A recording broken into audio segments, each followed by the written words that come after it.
dhibaatooyinka uu dalka Faransiisku ka geystay caalamka Islaamka kuma koobna oo kaliya intii aan kaga soo sheekaynay warbixintii hore marka laga hadlayo sooyaalkeeda gumaysiga ee wadamada caalamka Islaamka 15 November 1917 miilaadiyada waxay dawladda Faransiiska isugu wacday guud ahaan culimada dalka Jaad iyadoo ku marmarsiimoonaysa in laga wada hadlo sida ugu habboon ee dalkaas loo maamuli lahaa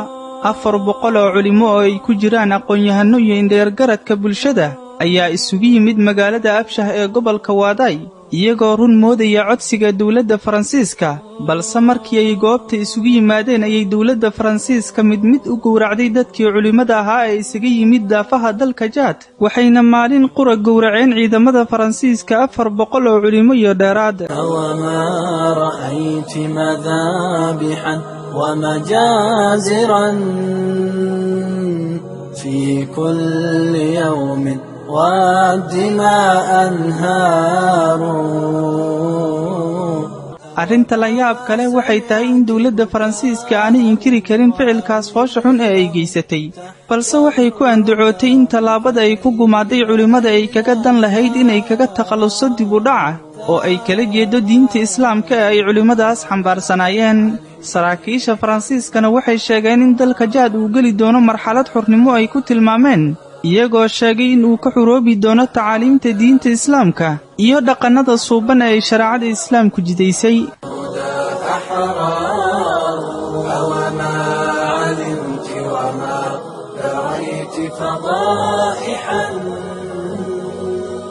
taariikhyahanka Islaamiga ah ee Mohamed Shaakir ayaa kitaabkiisa Taariikhul Islaami wuxuu ku leeyahay mar uu taxliilinayay gumaadkaas uu Faransiisku ku laayay culimada muslimiinta ee dalka Jaad sida tan waxay Faransiisku kaga gol lahaayeen gumaadkaas in ay gacanta ku dhigaan aqoonta iyo awoodda ruuxi ee mandiqada si maamulkooda ugu baahiyaan wadanka culimada iyo aqoon-yahanka ayaa caqabad ku ahaa qorshahooda ku aadan in ay dalka soo geliyaan kooxo waxgaalaysiya iyo in nidaamka gumaysi ay ku soo rogaan wadanka wadamada uu gumaystaha Faransiiska dhibaatada ka geystay waxaa ka mid ah dhulka Shaam waxaana markii uu dhammaaday waxa loogu yeero dagaalka koobaad ee adduunka uu Faransiisku qaatay siyaasadda ah qayb oo xukun isagoo Shaam u kala qaybiyay dhowr dawladood taliyihii ciidamada Faransiiska ee Henry Jory ayaa markaas booqday qabriga Salaaxudiin al-Ayyubi wuxuuna yiri waa inakan Salaaxudiinow waan soo laabanay talaabadan waxay muujinaysaa cadaawada fog ee uu ninkan ku hayay laabta iyo sida dagaalka uu ku soo qaaday Shaam uu ugu xiran yahay dagaaladii al-xuruub as-saliibiyah oo ay dawladda Faransiiska ka mid ahayd dalalkii ugu waaweynaa ee horboodayay sida aan soo tilmaanay marka laga soo tago weeraradaas tooska ah ee uu Faransiisku ku qaaday wadamada caalamka Islaamka waxaa jira tacadiyaad ka dhacay wadamada Afrika oo ay dawladda Faransiisku taageertay 1994 dalka Rwanda waxaa ka bilowday gumaad wuxuushnimo oo ay qowmiyadda Hutu u geysatay qowmiyadda Tutsi waxaana gumaadkaas ku dhintay ugu yaraan 800,000 oo ruux Faransiisku wuxuu sidoo kale taageeray hiil iyo hooba siiyay saliibiyiintii gumaadka wuxuushnimada kula kacay muslimiinta Bosnia muuqaalada ku jira internetka ayaana ka marqaati kacaya dowrkii Faransiisku ku lahaa arrinkaas waxay sidoo kale dawladda Faransiiska kumanaan askari u dirtay dalka Afrikada dhexe iyadoo taageero nooc waliba siisay kooxda anti-balaka oo la og yahay gumaadka ay u geysatay muslimiinta Afrikada dhexe duulaanada haatan uu Mareykanku ku joogo wadamada caalamka Islaamka waxay dawladda Faransiisku kaalmaha hore kaga jirtay dawladihii garabka ku siiyay sida duulaankii Ciraaq weerarkii Afghanistan iyo duulaankii Mareykanku ku soo qaaday Soomaaliya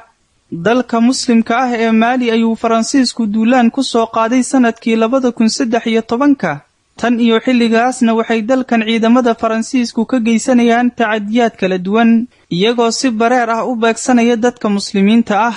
hadda waxay dawladda Faransiisku wadaa oo ay kaalinta hore kaga jirtaa dawladaha beegsanaya sharafta Nabi Muhammad sallallahu alayhi wasallam iyadoo madaxweynaheeda xurriyad ku tilmaamay in la caayo rasuulka sallallahu alayhi wasallam dhawaan waraysi uu bixiyay Macron ayuu isku dayay inuu marin habaabiyo muslimiinta hase yeeshee waxaa carabkiisa ka soo baxsanayay cadaawada fog ee uu ninkan u qabo islaamka iyo muslimiinta wuxuuna muujiyay in ay la kulmayaan weeraro xoogan oo kaga imaanaya dhinaca muslimiinta sababo ku aadan sawirada ay ku aflagaadeeyeen rasuulka sallallahu alayhi wasallam isagoona sheegay in loo baahan yahay in arrinkaas la joojiyo su'aalo dhowr ah oo la weydiiyey wuxuu Macron ku soo celceliyey in uu difaaci doono waxa uu ugu yeeray xurriyadda hadalka, arrinkaasna uu qayb ka yahay tiirarka ay ku taagan tahay dowladda Faransiiska. maalinba maalinta ka dambaysa waxaa bannaanka u soo baxaya dagaalka ay dowladda Faransiiska kula jirto islaamka iyo muslimiinta, waxaana hadda muuqanaysa in siyaasiyiinta Faransiisku iska daayeen hadallada mugdiga uu ku jiro oo ay door bidayaan in si toos ah dagaalkooda ugu dhawaaqaan. wasiirka arrimaha gudaha ee Faransiiska oo kelimad ka jeediyey xarunta golaha baarlamaanka Faransiiska ayaa si cad ugu faanay in dowladdiisu ay xirtay masaajid fara badan oo ku yaala Faransiiska, isagoo sheegay inay dagaal kula jiraan islaamka. dalkeennu wuxuu u baahan yahay xeer caddaynaya la dagaalanka islaamnimada, waxaana xitaa suuragal ah in la xiro masaajidda aan laga faafin argagixisanimada muddo 6 bilood ah, maadaama ay waxyeelayn karaan amniga waddanka, ayuu yiri wasiirka arrimaha gudaha ee Faransiiska. aqoon-yahanada muslimiinta ayaa sheegayay in dagaalka reer galbeedku ay kula jiraan islaamka iyo muslimiinta uu gaaray marxalad kama dambeys ah oo bannaanka taalla, sidaas darteedna muslimiinta looga baahan yahay in ay dagaalka si toos ah u galaan. heerka uu marayo dagaalka ay dowladda Faransiisku kula jirto islaamka iyo muslimiinta waxaaba ka qayliyey dadkooda siyaasiyiinta madaxa bannaan iyo baadiriyaasha. siyaasi Faransiis ah mas'uulna ka ah macaahid diraasaad ee ku yaala waddanka Faransiiska ayaa sheegay in nacaybka loo qabo islaamka iyo muslimiinta marka laga hadlayo gudaha Faransiiska uu ka gudbay dad mucayan ah, haddana uu marayo halkii ugu sarreysay ee dowladda, gaar ahaan madaxweynaha Faransiiska. wuxuu ninkan Faransiiska ah oo ku hadlaya luqadda Carabiga sheegay in qofka laga rabo Faransiiska uu yahay oo kaliya qof muslim ahaan jiray, diintiisana ka soo tagay. الذي يحدث حاليا في فرنسا منذ شهرين تقريبا هذا النوع من الخوف أولا.